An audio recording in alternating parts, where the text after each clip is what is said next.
Salutations à tous, c'est le frère Franck, toujours dans les exhortations par la manifestation de la grâce du Verbe de l'Oba et par l'enseignant mandaté Zulu Lasson.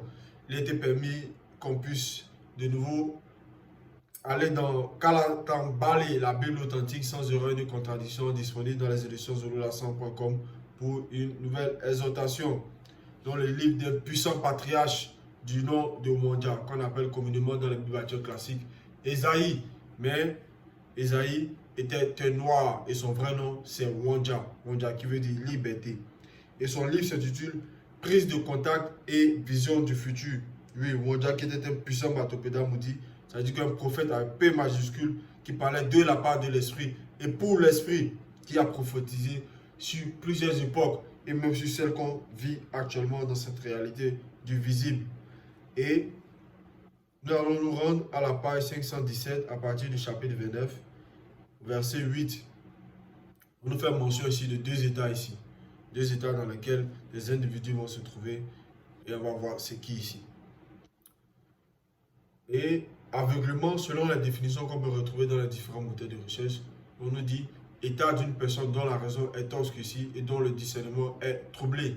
Et ivresse, on nous dit état d'une personne ivre, intoxication produite par l'alcool et causant des perturbations dans l'adaptation nerveuse et dans la coordination motrice. Donc, selon les définitions qu'on retrouve sur les moteurs de recherche, voici. Mais ici, nous allons lire dans la vérité, dans le livre de Wondia ici, au verset 8.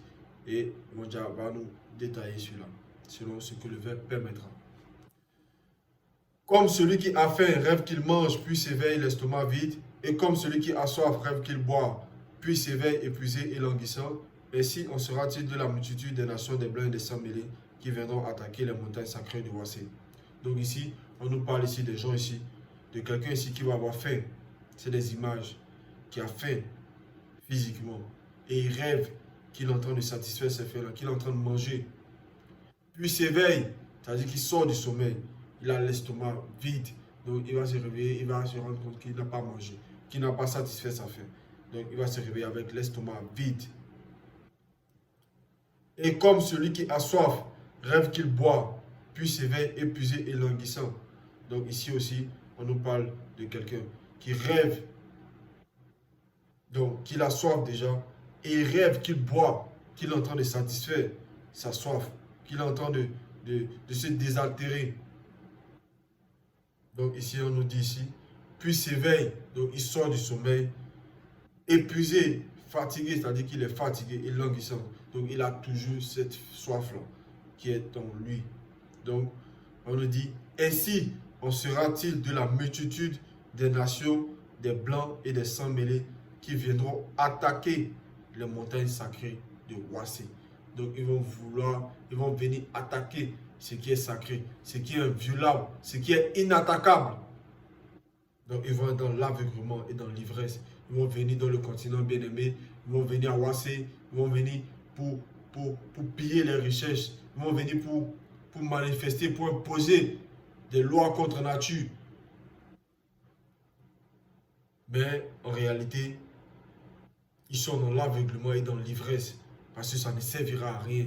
Malgré tout ce qu'ils ont manifesté contre le peuple noir se réveille.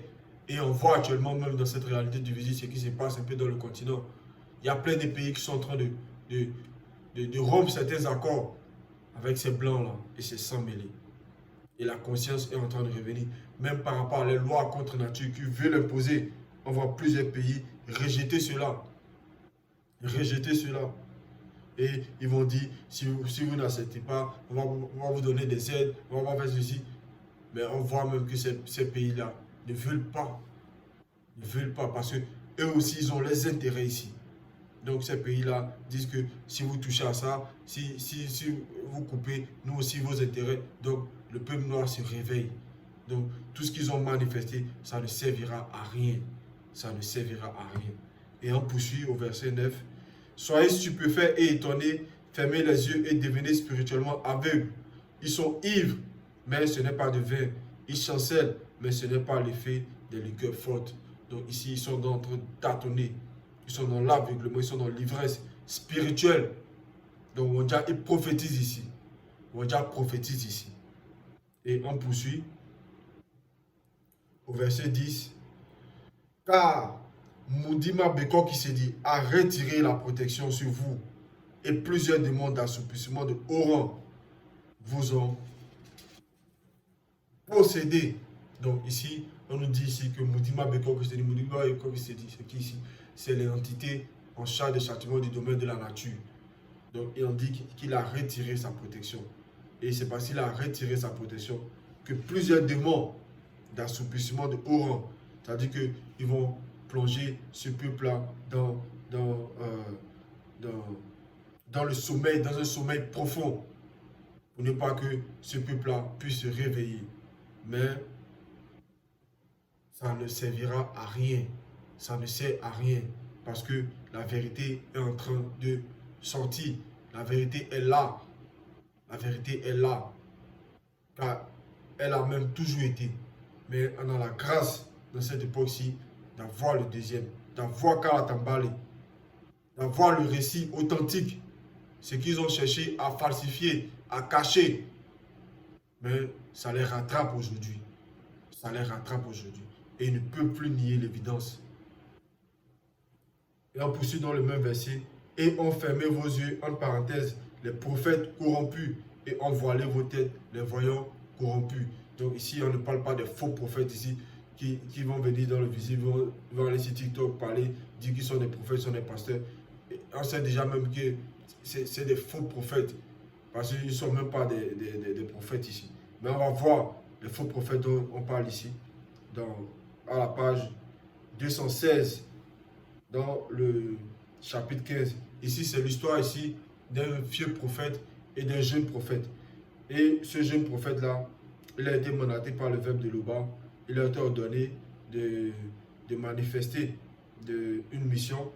Et déjà, avant même, il va prophétiser ici contre un roi, contre le roi d'une ville et de Bologui. Dans la Bible classique, c'est écrit là-bas Bethel. Et il va prophétiser contre un roi. Et ça va se manifester. Ça va se manifester. Et il y avait le fils de ce vieux prophète-là qui était présent. Donc ils vont aller rapporter fidèlement ce qui s'est passé à leur père. Et ce vieux prophète-là, qui était possédé, qui était corrompu, on va voir, va tenter lui aussi à son tour d'aller contre ce que le Verbe a manifesté. Donc il était corrompu, il a été possédé. Donc on voit ici, il va aller à la rencontre de ce jeune prophète-là. Et on voit, et il lui dit, moi aussi je suis prophète.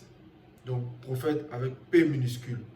Comme toi, et un âme Loloma, ange, m'a parlé de la part de Loba et m'a dit, ramène-le avec toi dans ta maison et qu'il mange du pain et boive de l'eau. Verset 19. Il lui mentait car le vieux prophète était corrompu. Donc, c'est de ça que Wandja nous parle ici. C'est de ça que Wandja nous parle ici. Il était corrompu parce qu'il était possédé par un démon religieux de haut rang, par une porte d'entrée. Donc, on sait que plus tard, ce jeune prophète-là va déposséder ce vieux prophète-là. On retourne dans l'autre chapitre ici, à la page 518. On poursuit au verset 11. Toute la révélation est pour vous comme les mots d'un livre cacheté de Kalatambale, destiné aux initiés que l'on donne à un non-initié qui se lit ce qui est à sa portée en disant « lis donc cela » et qui répond « je ne le puis » car il est cacheté. Donc on nous dit ici que on nous fait état ici d'une lecture ici qui ne peut être lue par un non-initié ici, qui ne sait lire que ce qui est à sa portée. Donc il va pouvoir lire normalement B à bas, mais il ne peut pas lire ce qui a été cacheté, donc ce qui a été scellé. Parce que c'est destiné aux initiés. C'est destiné aux initiés. On poursuit au verset 12. Ou comme un livre mystérieux de Kalatambale que l'on donne à un non-initié ou à un blanc, ou bien à un sans-mêlé qui ne sait pas lire, ce qui ne peut être pénétré pour lui, en disant lis donc cela, et qui répond je ne sais pas lire, ce qui est impénétrable. Donc ici dans ces deux versets-là, on nous fait mention de deux sortes de lectures ici. Donc il y a une lecture qui ne peut être pénétrée, parce que c'est impénétrable pour les non-initiés, pour les blancs et les sans-mêlés. Donc ici, on nous fait part ici du livre mystérieux qui est dans Kalatambali, c'est-à-dire la face cachée de Kalatambali. La face cachée de Kalatambali. Donc, on sait qu'il n'y a que l'enseignant mandaté en cette époque, Zulu Lassan, pour nous révéler ce qui est caché. On poursuit au verset 13. Moutat dit, l'entité dit, deux points. Quand ce peuple corrompu s'approche pour être enseigné, il honore Tété de la bouche et des lèvres, mais son cœur est éloigné de son verbe et la crainte du respect qui lui est dû n'est qu'un précepte de tradition des hommes non initiés blancs et sans mêlés. Donc ici, on voit que ce peuple-là est charnel. Donc, on nous dit ici, mais son cœur, donc la conscience de son cœur est éloignée de son verbe. Donc, il ne va pas manifester, il ne va pas avoir des œuvres. Il ne va pas mettre réellement en pratique. Donc, il va juste être dans le charnel, dire que l'Oba est, oui, mais on sait que l'Oba est au-delà de toutes choses. Mais il ne va pas craindre l'Oba de la crainte du respect qui lui est dû. Il ne va pas haïr le péché. Il ne va pas haïr le péché. Donc ce peuple-là est dans la transgression, est dans l'égarement total. Donc il est dans la perdition. Et on poursuit, on va voir ici. C'est pourquoi Moudima Beko qui se dit frappera ce peuple. Donc ce peuple-là qui est en train de tâtonner, qui est dans l'égarement, va être frappé.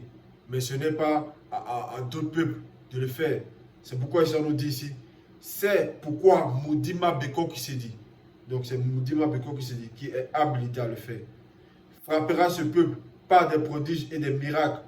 Et la sagesse de ces sages périra et l'intelligence de ces hommes intelligents selon le visible disparaîtra. Donc ici on nous parle des non-initiés ici. On nous parle des non-initiés. On nous parle des non-initiés et qui vont être frappés. Et aussi les blancs et les sans-mêlés.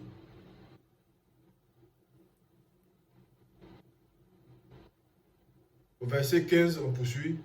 Malheur à ceux qui cachent leurs desseins et pensent pouvoir les dérober au verbe de l'Oba, qui font les œuvres dans les ténèbres et qui disent qui nous voit et qui nous connaît.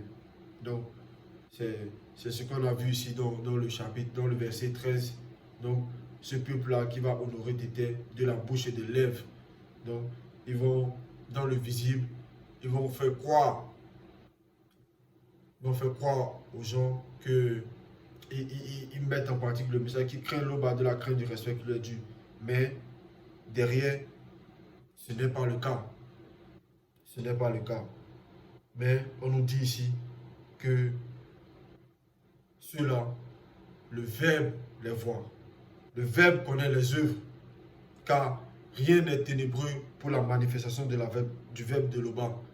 Parce qu'on sait que même qu'il y a les entités des ténèbres, l'entité des ténèbres qui est là. Et on sait aussi même qu'au début de la création, Moto avait la capacité de voir dans l'obscurité. Avait la capacité de voir dans l'obscurité. Donc rien n'est caché. Rien n'est caché pour les entités du grand ordre des choses, encore moins pour le Verbe de l'Oba. Donc ici, on voit ici que les œuvres, qui font les œuvres dans les ténèbres et qui disent qui nous voit et qui nous connaît. Donc ils sont dans l'égarement total.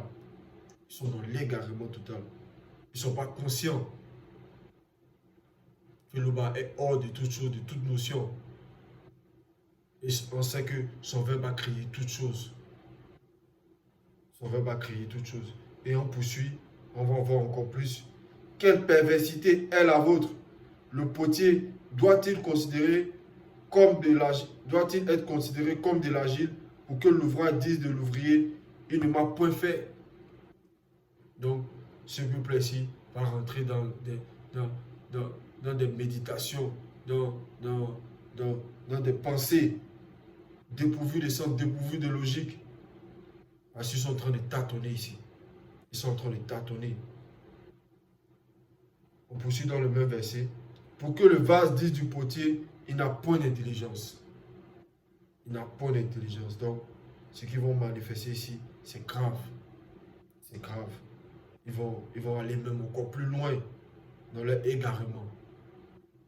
Et on va voir par la suite, au verset 17, on nous dit, le mystère de la colère et du châtiment se transformera en bâton de correction.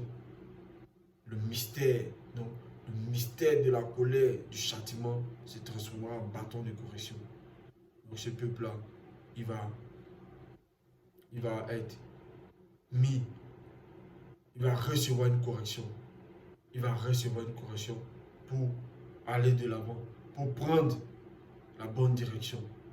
Parce que c'est ainsi. Et c'est pas autrement. Donc, c'était l'exhortation qu'il a été permis qu'on puisse recevoir. L'Oba se glorifie toujours.